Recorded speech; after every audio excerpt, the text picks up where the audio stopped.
Assalamualaikum warahmatullahi wabarakatuh.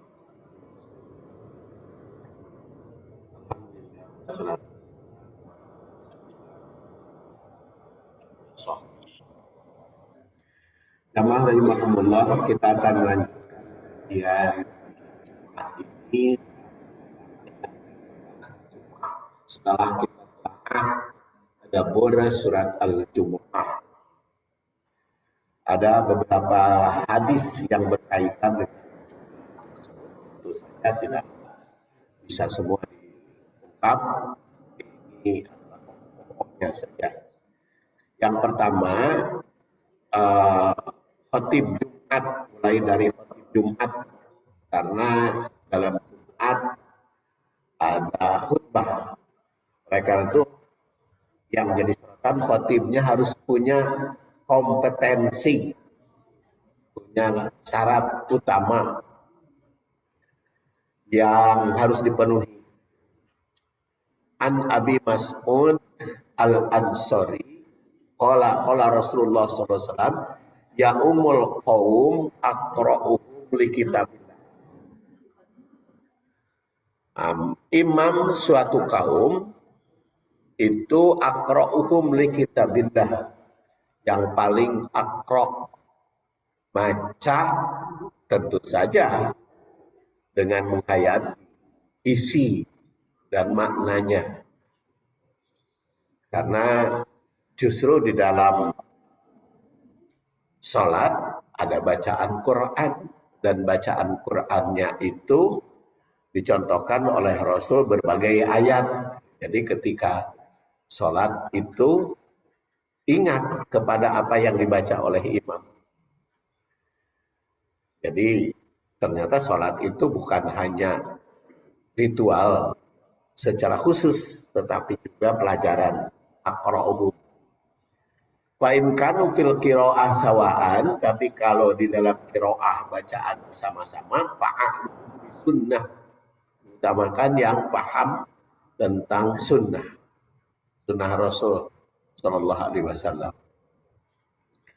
Wa in kanu fis sunnah sawaan, jadi kalau dalam sunnah itu adalah sama kemampuannya, fa'aqdamuhum hijratan, yang paling pertama hijrah. Dan ada juga yang dipahami paling pertama hijrah, paling awal masuk Islam. Wa in kanu fil hijrah sawaan, tapi kalau hijrahnya atau perubahan kebaikan kepada al-Islam, pada pelaksanaan al-Islam. Tapi kalau sama fa'aqdamuhum silman, dan lebih baik keislamannya, senioritas.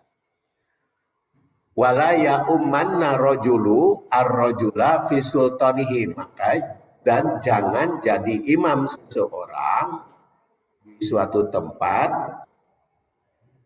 fi sultanihi, di tempat yang lain,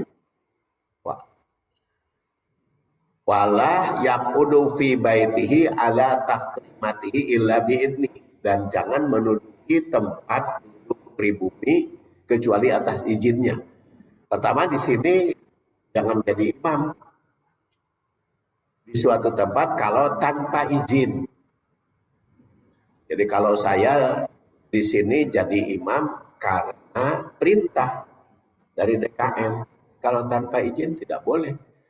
Tamu nyolong ke hareup, itu nggak boleh, harus ada izin dari imam tetap. Karena kalau di zaman Rasul makan imam itu ditetapkan, seperti Imam Masjid Nabawi, imam utama adalah Rasul. Kalau tidak ada Rasul, Ubay bin Ka'ab, kemudian Abdullah bin Mas'ud, kemudian Abdurrahman bin Auf, Abdullah bin Umi Maktum. Di situ ada urutan-urutan ya zaman Rasulullah. Walaupun Abdullah bin Umi Maktum itu tunanetra, dia juga jadi imam dan sempat jadi pimpinan Madinah ketika Rasul perang Badar dan perang Tabuk. Itu ada urutannya. Jadi ulah jadi imam tenyerong tanpa izin. Dan di sini dikatakan berdasar hadis ini, pertama kriteria imam itu fasih bacaan Quran. Nah, tapi karena khutbah kita sekarang sudah diundang gitu ya, para khotib itu diundang dari yang lain, maka yang diundang itu merupakan wakil tugas dari DKM. Maka inilah yang menyeleksi ya. Seksi dakwahnya itu yang menyeleksi. Jadi bukan hanya pintar bagus ceramahnya, kalau khotib bacaannya sudah bagus, harus bacaannya sudah bagus, ulah tagegok gitu. Kan kadang-kadang karena khotibnya mah bagus, cuman bacaannya kurang bagus. Itu kurang pas di dalam kehusuan kita ibadah. Kemudian paham tentang isi Al-Quran, Aqra dan Sunnah, Aqra'uhu. Kemudian lebih senior dalam keislaman atau juga bermukim, bukan tamu kecuali izin dari pribadi. Kemudian dalam bidang kepribadian atau kedudukan, An Abdullah bin Umar qala Rasulullah sallallahu alaihi wasallam salah satun ala kusbanil miski arahu qala ya ummul qiyamah yaumal qiyamah qala arahu qala yaumal qiyamah yakbituhumul awwalun wal akhirun rajulun yunadi bis salawatil khamsi fi kulli yaumin wa lailatin wa rajulun ya ummu qauman wa hum bihi radun wa abdun adda haqqallahi wa haqqa mawalihi. Diriwayatkan dari Abdullah bin Umar radhiyallahu anhu, Rasul bersabda, kelompok berada di Bukit Kasturi, tempat yang harum pada hari kiamat. Pada hari kiamat itu kan kesibukan, ya. Bumi hancur, gunung-gunung berbenturan, batu-batu berlompatan ke sana kemari. Tapi orang ini, suatu kaum ini berada di tempat yang harum, yang tenang. Yang awal maupun yang akhir. Merasa mengingin, orang yang awal maupun orang akhir merasa menginginkan untuk mendapatkan hal tersebut. Yaitu orang yang menjadi muadzin sholat 5 waktu. Muadzin itu punya kedudukan di akhirat. Di samping muadzin itu kesehatan, bukan hanya rohani. Karena kan muadzin itu olahraga juga kan, dan adzan itu menyuarakan adzan itu dapat jaminan muadzin sholat 5 waktu itu, dan siang maupun malam. Makanya kan muadzin ada di zaman Rasul, ada Bilal, ada Ibnu Mahdurah, ada Abdullah bin Umi Maktub juga jadi muadzin. Itu dijamin nanti berada di tempat yang harum ketika terjadi kiamat. Itu muadzin. Kemudian seorang yang menjadi imam di suatu kaum dan makmumnya sangat senang pada imam tersebut. Jadi seorang imam yang disenangi makmum. Artinya imam teh kudu anu disenangi makmum. Dan itu akan dijamin oleh Rasul di hari kiamat bakal menikmati Ketika hari kiamat orang sibuk, dia menikmati di tempat yang harum. Wa abdun ada haqqallah wa haqqa mawalihi. Dan hamba yang memenuhi hak Allah dan hak majikannya. Yang memenuhi hak Allah dan hak atasannya, walaupun istilahnya majikan itu mencakup ya. Ini hadis riwayat Ahmad. Jadi berdasar hadis ini, muadzin dan imam yang disenangi makmum itu akan berada di tempat yang menyenangkan hingga orang lain iri. Jadi bagusnya imam itu ya yang disenangi makmum. Katakanlah orang jadi imam tetap mah ya dipilih, imam tetap mah enggak, tapi ya disenangi. Jadi bolehlah pengangkatan imam teh dipilih mayoritas, bagus ya. Yang pertama, yang kedua, yang ketiga. Kemudian Abdullah bin Amr menerangkan anna Rasulullah SAW kana yaqulu salah satun la yaqbalullahu minhum salatan man taqaddama qauman wa hum lahu karihun wa rajulun atas shalah diyaron wa diyar ayatiha ba'da antamu tahu wa rajulun aytabada muharrarah. Dari Abdullah bin Umar, dari Abdullah bin Amr, maksud saya terjemahnya salah. Dari Abdullah bin Amr, Rasulullah SAW bersabda, 3 kelompok tidak diterima sholatnya oleh Allah, yaitu yang menjadi imam padahal tidak disenangi kaumnya. Jadi imam padahal orang yang tidak disenangi.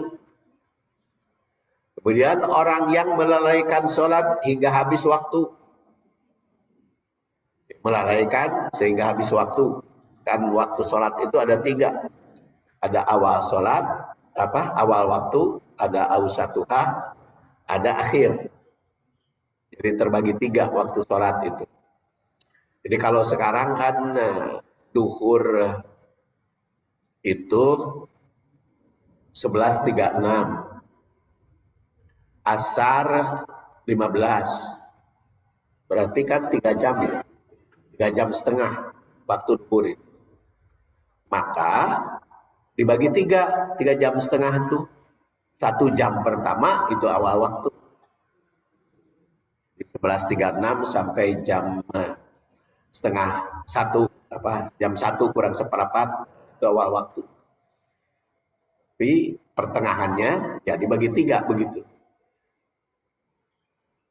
Sama subuh itu adalah waktunya begitu.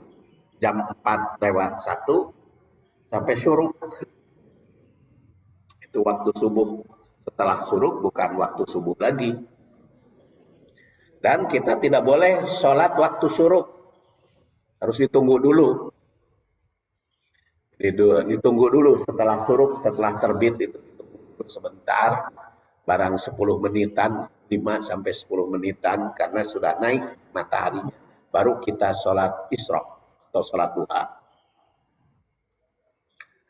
Jadi jangan begitu syuruk muncul langsung sholat. Itu tidak dilarang. harus ada waktu. Makanya nanti juga begitu syuruk ya dilewat aja dulu sebelum sholat isyraq. Dilewat dulu mataharinya sudah naik sedikit, kurang lebih dilebihkan. Lebih terus juga nggak apa-apa. Itu waktu sholat gitu, kegiatan heula. Nah, itu adalah yang sering disebut sholat isyraq sama. Sampai karena sekarang duhur itu 11.36 berarti waktunya duha itu ya sampai jam 11-an.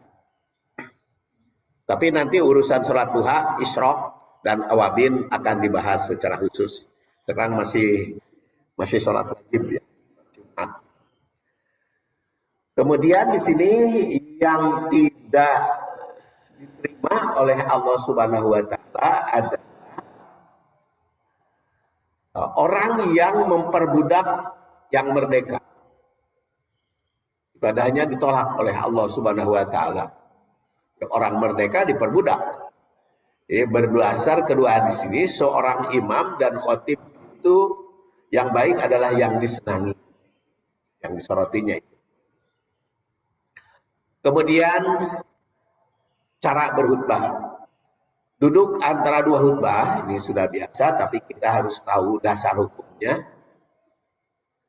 Jadi fikih ibadah yang kita pelajari itu dasar hukumnya mesti tahu. An Ibni Umar, dari Ibni Umar, karena Nabi sallallahu alaihi wasallam yaktubu qa'iman summa yaqud summa yaqumu kama taf'alun an. Rasulullah sallallahu alaihi wasallam ketika khutbah berdiri, kemudian duduk dan berdiri lagi. Tapi di sini adalah khutbah Jumat, hadis riwayat Muslim. Karena apa? Karena kalau khutbah Id, khutbah kusuf, di dalam hadisnya itu tidak khutbah ini. Khutbah. Walaupun di Mekah, di Madinah 2 kali khutbah nanti. Tapi berdasar hadis yang sahih, Idul Fitri, Idul Adha, gerhana itu hanya 1 kali khutbahnya. Berdasar hadis yang sahih. Tapi di Mekah, di Madinah dianggap eta hadis dhaif yang 2 kali. Tapi enggak apa-apa lah. Hadis itu mah di Mekah sesuai dengan para imamnya. Jadi berdasar hadis ini khutbah Jumat itu mesti 2 kali. Dan khatib duduk antara 2 khutbah. Khutbah pertama dan khutbah kedua itu berpisah. Kedua khutbah berdiri sendiri, maka aturan khutbah pertama dan kedua. Jadi khutbah kedua juga ada hamdalah. Tapi sebetulnya kalau menurut saya hamdalah itu cukup yang berbahasa Arabnya. Tapi kan khotib di kita mah maning rajin gitu. Terjemahnya kan disebut ya. Segala puji bagi Allah, mereka kita bersyukur kepada Allah pada geus tadi ge alhamdulillah teh diterjemahkan. Kadang-kadang eta teh habis itu waktu semoga membaca Al-Quran dan memberi peringatan. An Jabir bin Samurah qala kanat lin Nabi sallallahu alaihi wasallam khutbatan yajlisu bainahuma yaqra'ul Quran wa yadhkurun nas. Dua-duanya di dalam 2 khutbah itu membaca Al-Quran dan memberikan terlewat baca Quran. Makanya khatib itu belum apa-apa baca Quran aja. Sekali soalnya. Aikan itu nama nasihat mah naon sesuai dengan kebutuhan. Sesuai dengan kebutuhan umat dan juga sesuai dengan kebutuhan yang disampaikan. Kalau saya mah khutbah teh ngahan cawe materi di tempat yang satu di tempat yang lain saya tidak sama khutbahnya. Karena apa? Karena saya rekam khutbahnya di YouTube. Jadi lamun eta kene kan bosen nu maca anu denger YouTube-nya. Jadi kemarin saya khutbah di sini sorot dapat orang banyak yang belum tentu benar. Dan sebelumnya tentang tolak ilmu sebelumnya. Jadi saya kan khutbahnya mapai gitu ke beberapa masjid, maka materinya mesti berbeda. Jadi tidak akan sama. Sebab kadang-kadang ada makmum itu tuturkeun gitu. Ketika di khutbah, saya sering khutbah di Margahayu Raya, itu ada imam tuh ketika saya di Al Hasan, si eta aya kamari di Alfitroh, si eta aya ketika di tempat berarti ada juga yang butuh gitu, yang butuh nuturkeun Pak Saiful. Jadi kalau saya materinya sama di mana-mana, kira-kira kamari itu bahas nanti kita keneh. Jadi kalau materinya memang yadkurunas, peringatkan. Jadi ada yang sesuai dengan kebutuhan, ada juga yang kita punya program. Kita punya program. Kalau sesuai dengan kebutuhan sekarang tentang Palestina kan maknya sararea ngebahas Palestina tiap materi yang lain tertinggal. Dan di antara dua khutbah itu tidak ditentukan baca apa. Berzikir berdoa, maka ada mah jarak antara dua khutbah. Jadi di sini khutbah dilakukan 2 kali. Dalam kedua khutbah itu mesti membaca Quran. Makanya setelah hamdalah, salawat, baca Quran. Syahadat, baca Quran. Supaya lengkap. Baru memberikan peringatan. Jadi kan peringatan takwa itu bukan berarti disebut takwanya, tapi isi dari takwa itu. Karena berdasar hadis ini yadkurun nas, yudakirun nas memberikan peringatan kepada manusia. Kemudian khutbah itu ringkas dan padat. Jadi makanya kalau menurut saya khutbah itu langsung aja isi. Jadi tong basa-basi gitu. Tong basa-basi di dalam khutbah itu. Apalagi banyak mudah-mudahan doa. Ban doa mah ya khusus nanti di akhir. Jadi kalau saya langsung aja isinya saja. Karena dari Jabir bin Samurah, kuntu usolli ma'a Rasulillah sallallahu alaihi wasallam wa kanat salatuhu qasdan wa khutbatuhu qasdan. Salatnya qasdan, pertengahan. Teu panjang teuing bacaan mana. Teu pendek teuing. Ya sesuai dengan bisa dinikmati oleh para makmum. Wa khutbatuhu, dan khutbahnya juga qasdan. Jadi dia yang sederhana, tidak terlalu panjang, tidak terlalu pendek. Dan itu rata-rata ya sekitar 20-an lah, 15 sampai 20 menit di kita. Berdasar hadis, kalimat yang khutbah juga sederhana, yang bisa dipahami. Dan diterangkan dari Abi Wa'il, khotobana Ammar fa'aujaza wa ablagau falamma nazala qulna ya abal yaqton faqad ablagta wa aujazta falau kunta tanaffasta faqala inni sami'tu Rasulullah sallallahu alaihi wasallam yaqul inna tula salatir rajuli wa qisara khutbatihi ma'innatun min fikhihi fa'atilus shalah waqsurul khutbah wa inna minal bayan sihran. Dari Wa'il, Abu Wa'il. Ammar berkhutbah dengan jelas dan mantap. Tatkala turun, kami berkata padanya, wahai Abul Yaqdan, engkau berkhutbah cukup jelas dan ringkas. Mengapa engkau tidak memperpanjang khutbahmu? Beliau menjawab, sesungguhnya aku mendengar Rasul sallallahu alaihi wasallam, sesungguhnya orang yang memperpanjang sholat dan meringkas khutbah itu termasuk yang ahli dalam memahami agama.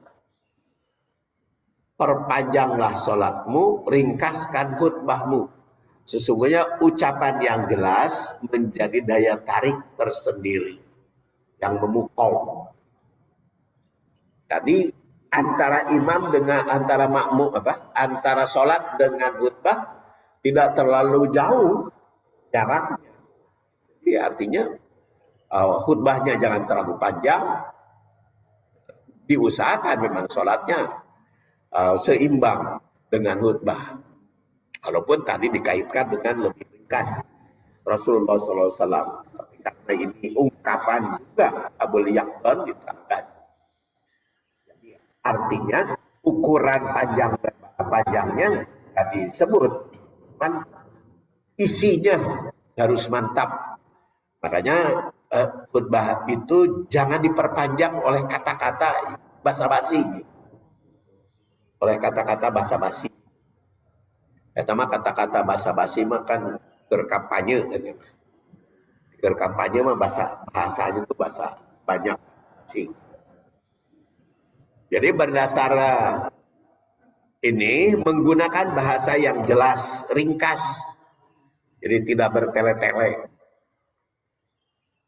Makanya kalau saya mau banyak langsung aja. Kan ada syukur alhamdulillah kan udah di dalam alhamdulillah tadi.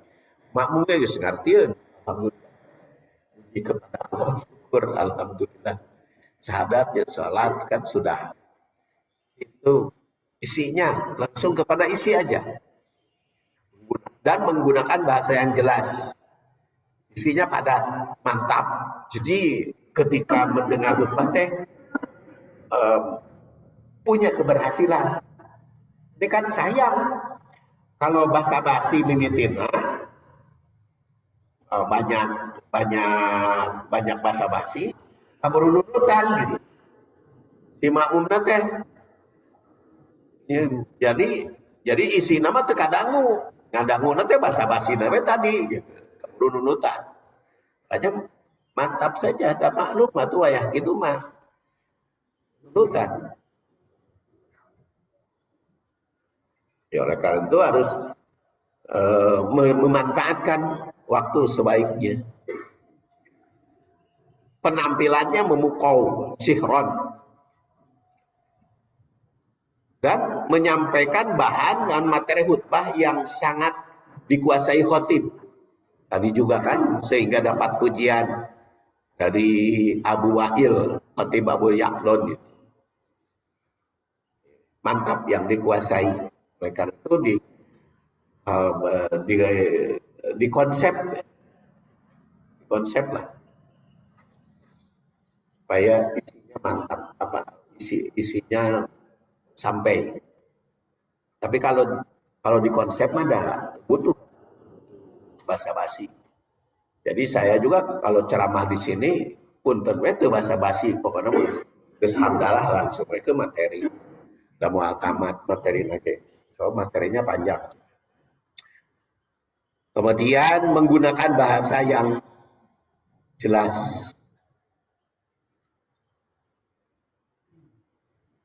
Dan ditekankan lagi menggunakan bahasa yang mudah dipahami. Ibnu Mas'ud menjelaskan, ma anta bimuhaddisin qauman hadisan la tablughuhu uquluhum illa kana li ba'dihim fitnatan. Tidaklah Anda berkomunikasi pada suatu kaum dengan bahasa yang tidak terjangkau oleh akal mereka, kecuali akan menimbulkan kekacauan pada sebagian mereka. Kalau menggunakan bahasa-bahasa yang multitafsir atau yang kurang dipahami, itu bisa bikin kacau, bikin fitnah di kalangan mereka. Jadi gunakanlah bahasa yang dipahami oleh mereka. Contoh-contohnya juga yang dipahami. Di Al-Falah, khutbah apa, ini masyarakatnya mayoritas apa, ya bahasanya. Kalau materi nama apa yang ada di dalam Al-Quran dan Sunnah ya harus sampai. Tapi metodenya dan bahasa yang dipahami, contoh-contohnya. Jadi ketika kita khutbah di kampung, Contohnya kereta api cepat, ngerti dan api cepat mah Bandung Jakarta unggul. Jadi contohnya juga harus mantap di kalangan mereka. Kalau di pertanian ya mungkin dengan pertanian tumbuhan. Dan Al-Quran juga memberikan bimbingan agar Rasul berkomunikasi dengan bahasa kaum. Wa ma arsalna mir rasulin illa bilisani qaumihi liyubayyina lahum fayudillullah may yasha wa yahdi may yasha wa huwal azizul hakim. Tidak kami utus seorang rasul kecuali dengan bahasa kaumnya, lisan kaumnya. Rasulullah SAW dengan bahasa Arab, karena kaumnya bahasa Arab. Dan pada saat itu bahasa Arab itu merupakan bahasa internasional. Ketika Rasulullah SAW diutus, bahasa Arab itu merupakan bahasa internasional. Di seluruh kalangan itu rata-rata kebanyakan berbahasa Arab, berkomunikasi. Nabi Ibrahim dengan bahasa Ibrani, Nabi Musa dengan juga bahasa itu macam-macam. Bilisani qaumihi. Supaya apa? Liyubayyina lahum. Saya jelas. Karena bisa Allah Subhanahu wa taala sesatkan manusia itu sesuai dengan yang kehendaki, bisa juga beri petunjuk, tapi Azizul Hakim. Jadi dengan demikian khatib mesti menggunakan bahasa yang benar-benar dipahami mayoritas makmum. Hari seluruh makmum memenuhi hese, mayoritas makmum. Jangan menggunakan bahasa yang diperkirakan salah tafsir di kalangan makmum. Dalam ayat ini terkandung beberapa makna. Pertama, Rasul diutus dengan bahasa kaum. Maka ulama sebagai penerus Rasul khutbah mesti dengan bahasa kaum. Tugas khatib adalah menjelaskan berbagai aturan syariah. Baik urusan kehidupan pribadi, keluarga, masyarakat, bahkan negara. Maka dengan bahasa itu. Dan Rasulullah SAW memang di dalam khutbahnya mencakup berbagai kehidupan, berbagai kepentingan apa, tapi materinya adalah dari Al-Quran dan Sunnah. Makanya kalau menurut saya sih daripada cari-cari kisah-kisah segala macam di internet, khutbah mah lebih baik ambil aja Quran dan hadis. Ambil aja satu ayat dari Quran, tafsirkan dari ayat itu. Nanti mau khutbah lagi, ambil dari hadis, ambil dari Quran.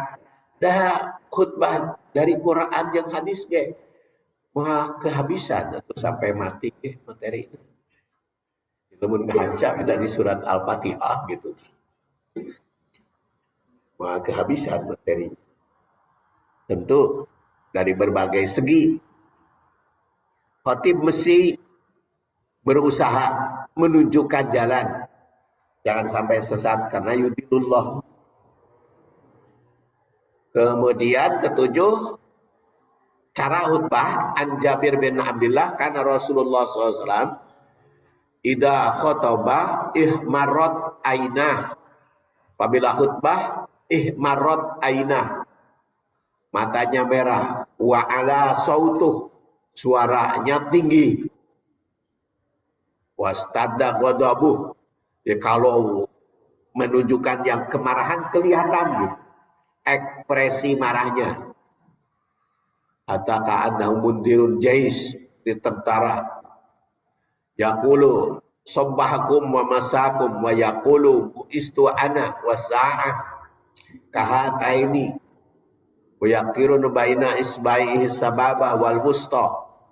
Wa yaqulu amma ba'du fa inna khairal hadis kitabullah wa khairul huda huda Muhammad wa syarrul umur muhdatsatuha wa kullu bid'ah dalalah summa yaqul ana aula bikulli mu'min min nafsihi man taraka malan wali ahli wa man taraka dinan au di'aan wa ila wa alayya.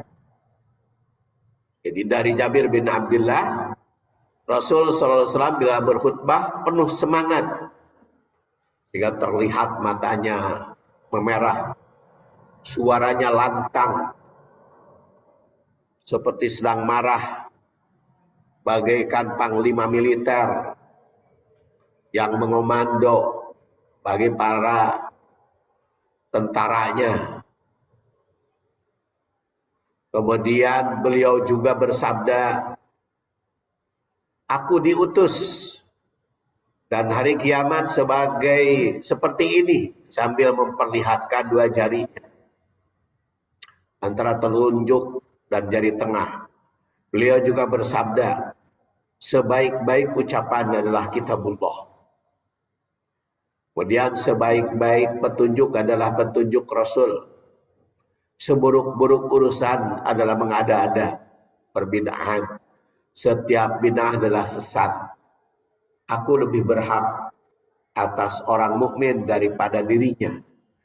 Barang siapa yang meninggalkan harta adalah untuk keluarganya. Barang siapa yang meninggalkan utang atau anak terlantar, maka itu serahkan padaku. Maka menjadi tanggung jawabku. Hadis riwayat Muslim. Jadi berdasar hadis ini penuh semangat. Sekali tadi kadura aturan musim hutan semangat bagi bentuk. Kemudian berusaha lantang, bersuara lantang hingga memberi semangat. Kemudian mengajak kepada jalan kebenaran, berpegang pada Quran dan Sunnah. Hanya lebih baik di dalam khutbah itu udah ambil saja satu ayat atau satu hadis daripada cerita-cerita para rubuh, gitu. Dongeng-dongeng. Ya, nanti kalau dongeng-dongeng kan harus diselidiki, walaupun dongeng itu menarik. Seperti dongeng Rasulullah SAW, kayak Yahudi ote sampai ngahuapan, Yahudi buta di pinggir kampung dihuapan ku Rasulullah sampai Rasul meninggal. Eta teh di mana ceritanya? Hadisnya sabaraha, nomor sabaraha, cerita itu teh mani populer. Sampai maut kena Rasul teh ngahuapan orang Yahudi.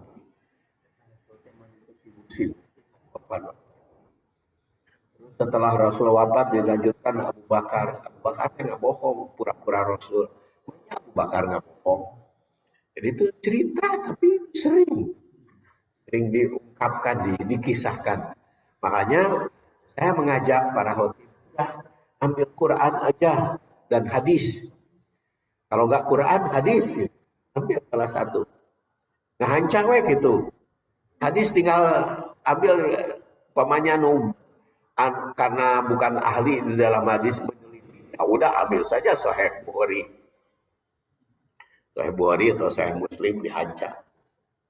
Coba atau ayat Al-Qur'an. Lalu ditelaah sendiri. Mengajak kepada jalan kebenaran. Kalau Quran hadis itu sudah pasti tidak akan sesat. Dan Quran itu tidak perlu diselidiki keabsahannya, tausiknya sudah dijamin. Dan Rasul juga memberantas bid'ah dan kesesatan. Lalu membahas berbagai fenomena di masyarakat seperti urusan kesejahteraan. Kesejahteraan itu kan dibahas tadi. Yang meninggalkan harta atau yang kelaparan, yang terlantar, itu urusan saya. Kan Rasul juga janji mengungkap kepentingan umat. Kemudian contoh muqaddimah Rasul. Ya. Dalam hadis lain Rasulullah SAW mengawali khutbahnya dengan salam, dia duduk lalu adzan dan mengucapkan hamdalah, salawat, syahadat seperti berbunyi alhamdulillah nasta'inu wa nastaghfiru wa na'udzubillah min syururi anfusina. Kemudian may yahdihillah fala mudhillalah wa may yudhlil fala hadiyalah. Asyhadu an la ilaha illallah. Dan di sini berarti ada hamdalah, kemudian ada syahadat, kemudian wa rasulullah arsalu bil haq basyiran wa nadhiran, membaca ayat. Ini juga ayat may yuti'illah wa rasulah faqad rasyad wa may ya'sihima fa innahu la yadurra nafsah. Itu jadi mukaddimahnya Rasul. Jadi berdasar contoh ini, memuji Allah, memohon perlindungan, pertolongan, dan ampunan, berlindung dari keburukan, baik keburukan pribadi maupun umat, kemudian bersyahadat, kemudian bertekad memberi nasihat, lalu meyakini bahwa yang memutuskan apakah umat itu mendapat petunjuk atau tidak, itu wewenang Allah. Jadi artinya gini, dalam khutbah itu ya harus disampaikan kebenaran itu. Adapun nanti disenangi atau tidak oleh masyarakat, itu urusan Allah. Terima atau tidak, pokoknya disampaikan. Kemudian menandaskan bahwa Rasul itu pembawa agama yang benar. Beri peringatan, membawa berita gembira juga. Dan khotib meneruskan perjuangan Rasul. Maka melanjutkan. Yang taat pasti selamat, yang maksiat pasti madarat. Kemudian ke-8, perhatian makmum. An Jabir bin Abdullah, ja'a rajulun wan Nabi sallallahu alaihi wasallam yahtubun nas yaumal jum'ah faqala as-sallaita ya fulan? Qala la, qala kum farka rakaatan. Dari Jabir bin Abdullah, ada seseorang datang terlambat. Wan Nabi yahtub, sedangkan Nabi sudah berkhutbah. Yaumal Jumat, pada hari Jumat.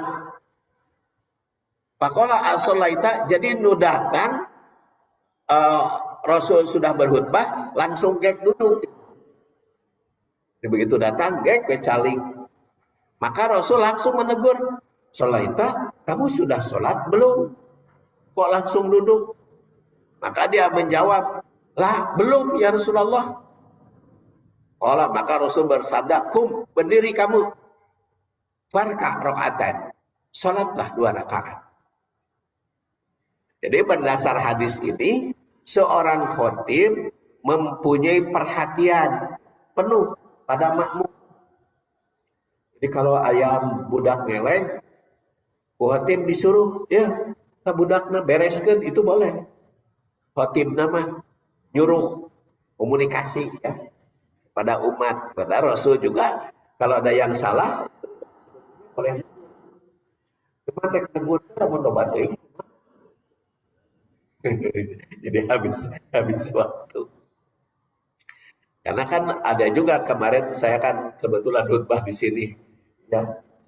Ada juga datang sedang adzan. Karena muadzin sedang adzan, berdiri heula kitu nungguan adzan. Lalu adzan selesai baru sholat.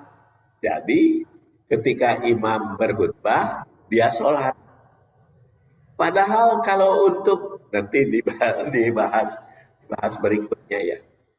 Kalau untuk sholat Jumat tidak usah nunggu adzan, langsung saja sholat. Walaupun muadzin sedang adzan. Karena apa? Karena tidak ada kewajiban untuk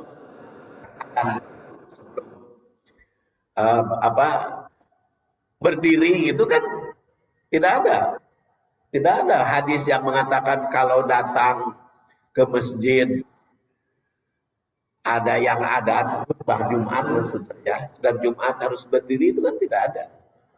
Lukanya kan lukanya mana mani rata-rata masjidnya lamun makmum datang terlambat ketika adzan teh berdiri dulu. Ting di mana itu dasar hukumnya dan hadis emang nggak ada itu. So kalau mun aya mamikeun ka abdi ku abdi rek jadikeun dasar. Gitu. Ya? Menghormati adatnya kumaha gitu. Apakah harus berdiri? Kan khotib tidak dihormati ya tuh. Karena nanti begitu adzan selesai, khotib kan sudah khutbah, sekarang sholat, khotib tidak dihormati. Kecuali kalau datangnya khotib sudah berkhutbah, itu sholat dulu. Walaupun khotib sudah berkhutbah karena ada dalilnya. Tetapi kalau tadi lebih hormat kepada adzan, mendengar adzan daripada khotib. Jadi kalau tadi kalimatnya kan menghormati adzan. Itulah ai khotib itu dihormati. Menjawab adzan itu kalau kita tidak sholat. Kalau tidak sholat, kita menjawab adzan. Kalau kita sedang sholat, tidak menjawab adzan.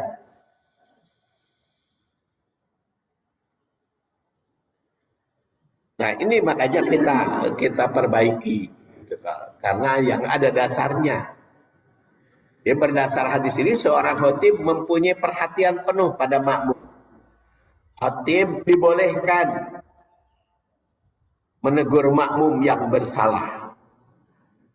Makmum yang baru datang mesti sholat 2 rakaat sebelum duduk, walau imam sedang khutbah.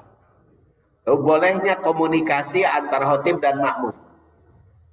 Jika datang dalam posisi muadzin sedang adzan, langsung saja sholat 2 rakaat. Sebab tidak ada perintah untuk berdiri menunggu adzan. Ya kalau tadi mau menjawab adzan ya kalau di luar Jumatan kan. Setelah kalau sholat biasa mah tidak ada kewajiban untuk mendengarkan berikutnya. Atau tidak ada kewajiban untuk melaksanakan ibadah berikutnya kan. Khusus ini hari Jumat. Tapi kalau di luar Jumat mah saya mengerti karena tadi jawabnya mau menjawab. Kemudian yang kedua karena tahiyatul masjid itu baru dilaksanakan sebelum duduk. Tetapi kan kalau ada qobliyah mah qobliyah bukan tahiyatul masjid. Kecuali kalau sudah rawatibnya sudah. Umpamanya saya di rumah rawatib dulu sholat subuh, sebelum sholat subuh, sholat fajar atau qobla subuh di rumah. Dia datang ke sini belum qomat, sholat lagi di sini tahiyatul masjid. Jadi kalau di rumah belum sholat qobla subuh, ya datang ke sini qobla subuh.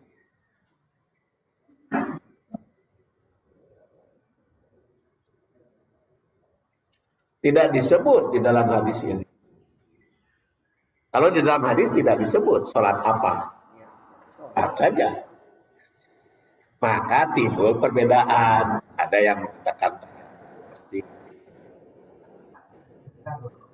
qobla. Tapi qobla itu kan qobla Jumat kan sebelum ada. Qobla intidor, ada yang menunggu. Itu istilah itu berbeda-beda. Tapi yang jelas Rasul menyebut selaita kamu sholat lah belum rakaat 2 rakaat sholat 2 rakaat tidak disebut oleh Rasul sholat apa kan. Jadi kalau tidak disebut beda-beda namanya. Beda dengan sholat duha tadi kalau sholat duha kadang-kadang Rasul ketika ke Umi Hani pagi-pagi ke Umi Hani lalu dia mampir sholat lalu dijelaskan oleh Rasul teteh sholat duha. Ketika Abu Hurairah menerangkan sholat awabin pagi-pagi teh. Jadi kadang-kadang sholat isyraq, istilahnya sholat duha, kadang-kadang sholat awabin. Tapi Rasul nyebut namanya. Kalau ini mah tidak disebut oleh Rasul. Sholat apa? Maka di dalam fikih namanya beda-beda. Beda-beda.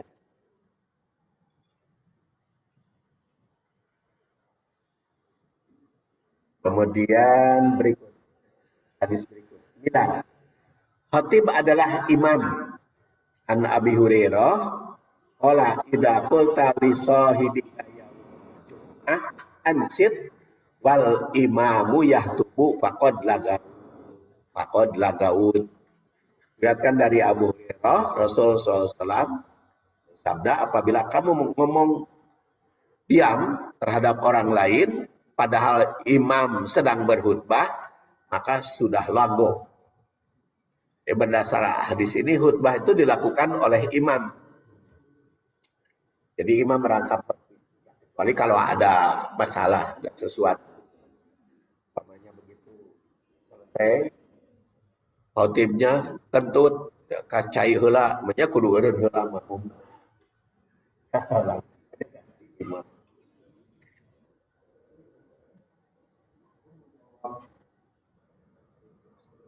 Iya, iya. Jadi kalau tidak ada pertanyaan dari imam. Jadi kalau si makmum itu tidak ada pertanyaan dari imam, dia boleh berkomunikasi.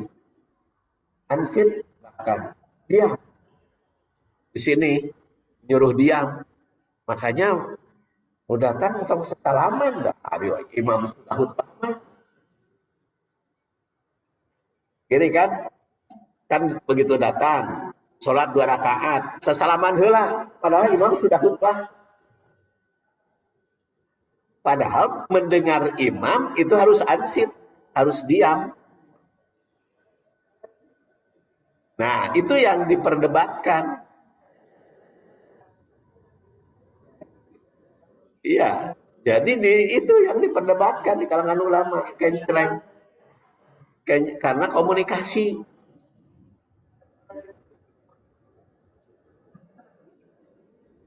Iya, betul. Ya itu diperdebatkan di kalangan ulama.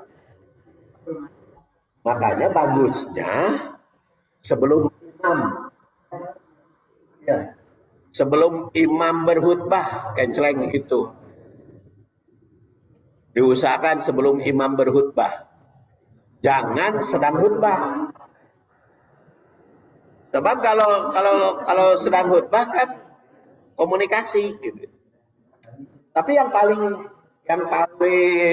komunikatif mah sesalaman.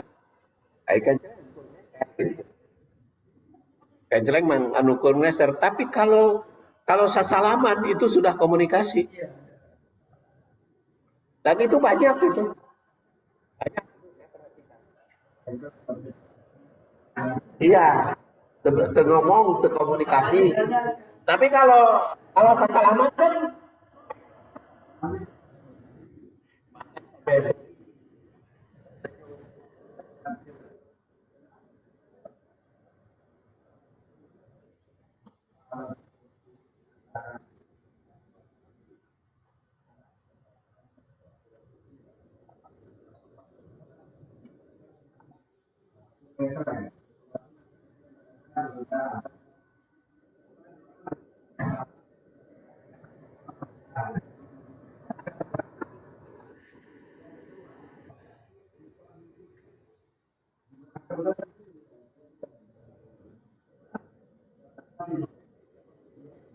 ya.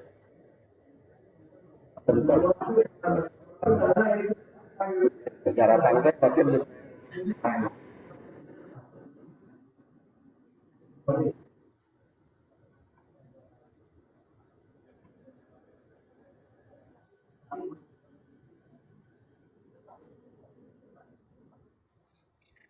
ya, tapi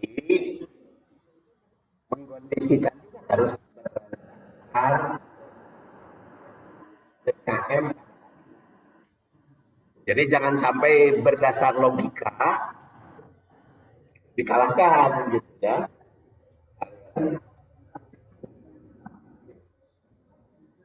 Oh iya, itu mah kan kondisi masalah masing-masing.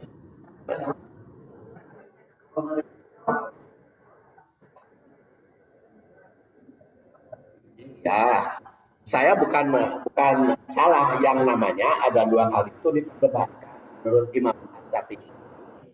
Menurut Imam As-Syafi'i, imam di zaman Rasul, imam satu apa? Ada satu kali zaman Rasul. Kemudian di zaman Utsman, ini kata Imam Syafi'i, di zaman Utsman beberapa kali bukan hanya karena di Jauro, di menara-menara. Tapi aku lebih senang daripada zaman Rasul. Kata Imam Syafi'i. Jadi menurut Imam Syafi'i adzan itu satu kali. Nah, aku lebih senang adzan itu di zaman Rasul. Jadi yang imam yang ada dua kali itu bukan Imam Syafi'i. Kalau menurut Imam Syafi'i mah yang aku senangi adzan itu di zaman Rasul. Makanya eh, sampai sekarang diperdebatkan antara adzan Jumat satu kali dua kali itu diperdebatkan.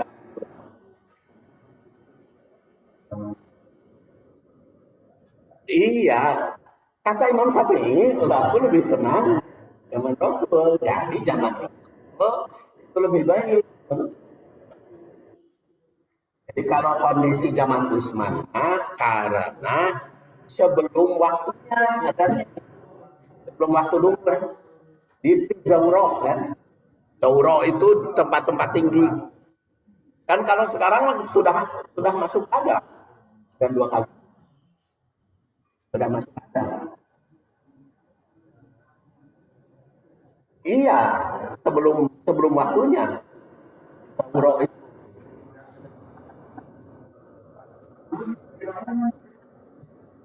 ya ada, tetapi kan jadi atas jangan membuat yang menimbulkan perdebatan.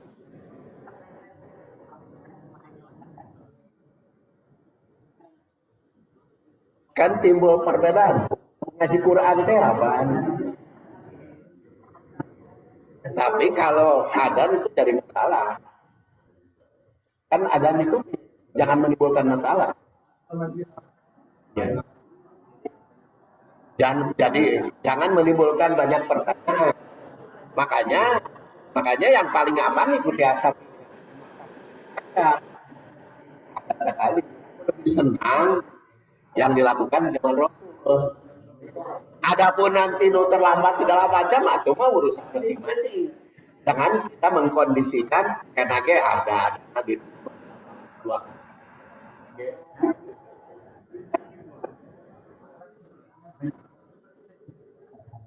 Iya. Ada zaman puncak waktu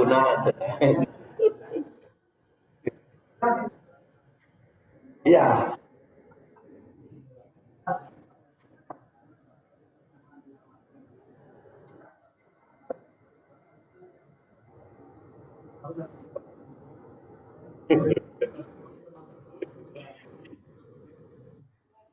Jadi kalau ada dua kali karena kondisi tadi, ya latar belakangnya saya jadi pertanyaan. Karena itu pemahaman ya, pemahaman BKM kenapa dua kali.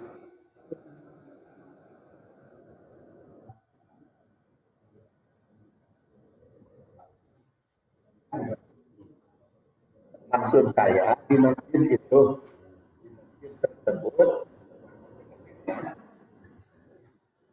di masjid, namanya Masjid Al-Falah. Masjid Al-Falah kan pemahaman BKM dan sekali pemahaman BKM kan. Jadi uh, bukan mayoritas karena di Riung Bandung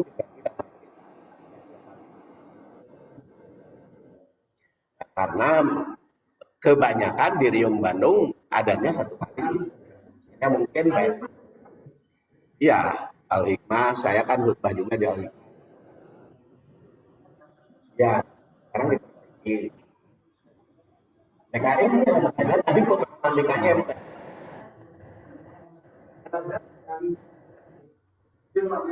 Iya.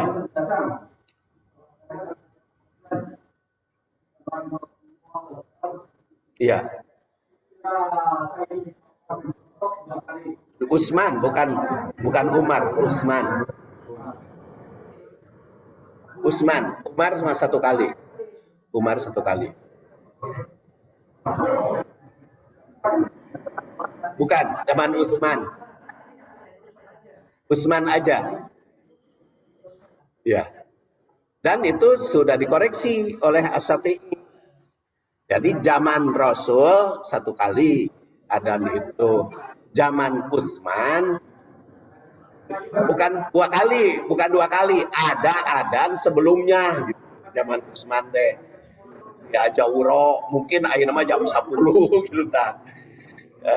Makanya kalau saya kata Imam Asy-Syafi'i kembali ke zaman Rasul.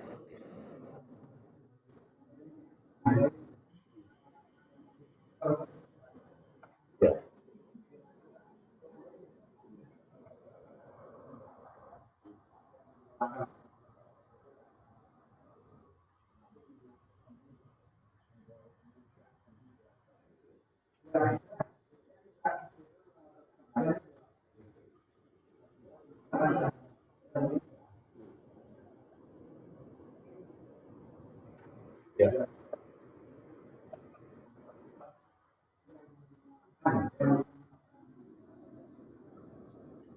Ya makanya kata Imam Syafi'i saya lebih senang zaman Rasul. Boleh saja kalau zaman anak tuh makanya di Mekah di Madinah kan dua kali itu kalah sana.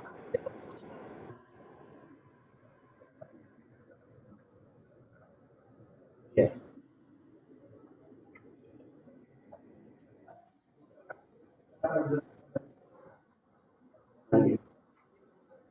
Iya, makanya kalau di Indonesia dua kali perdebatan sama dengan satu kali perdebatan.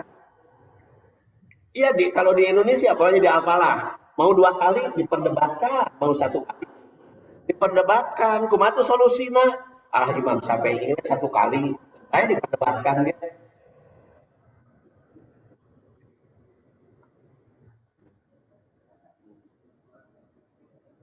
Nah, walaupun dua kali ya anger we.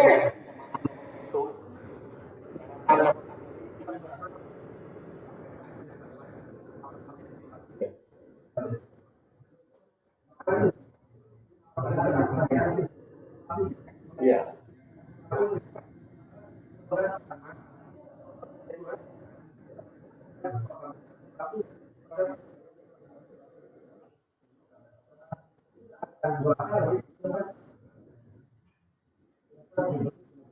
Tapi belum tentu di sini mah. Belum tentu gitu.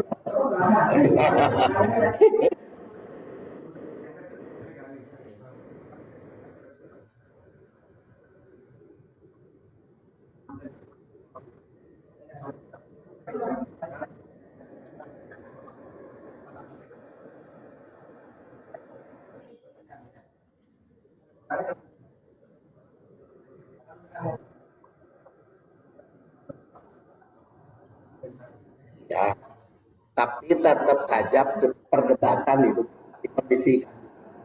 Jadi jangan apa artinya tadina kondisi kadia jadi di Baitur Rahman tidak sepakat karena kebetulan DKM uh, tidak ya pendapatnya itu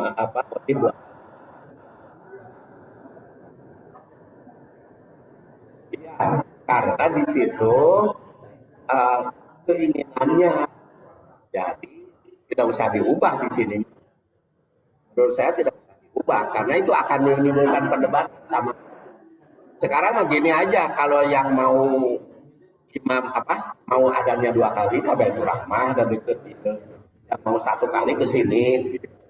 Jadi biar si makmum teh ada pilihan-pilihan, pilihan.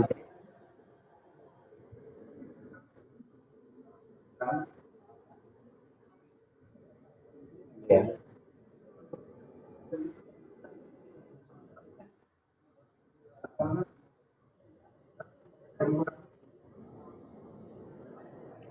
Iya, tapi tidak bisa dicarikan dalil, tidak bisa dijadikan dalil untuk perubahan.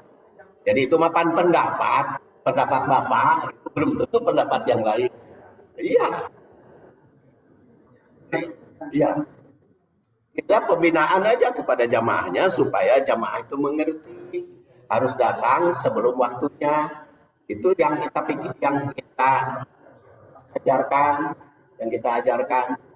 Jadi jangan sampai mengubah pendapat, mengubah pandangan gara-gara kondisi gitu. Tapi binalah secara baik. Jadi adapun nanti yang 2 kali ke tempat ini, yang 1 kali ke tempat ini sih. Ada cenah di Baitur Rahmah mah tertib dah adana 2 kali, mangga kaditu ari hoyong 2 kali mah. Tapi karena yang ke sini mah 1 kali, ya maka ke sini. Ya, karena masih ada belum? Ya, sudah. Saya kira cukup sampai di sini saja. Insya Allah kita bertemu lagi nanti setelah selesai sholat Jumat, mungkin sholat-sholat sunat ya. Mulai dari ya ya boleh rawatib, gerhana, awabin, isrof dan sebagainya. Mudah-mudahan bulan yang akan datang kita akhiri saja. Subhanallah. Baik.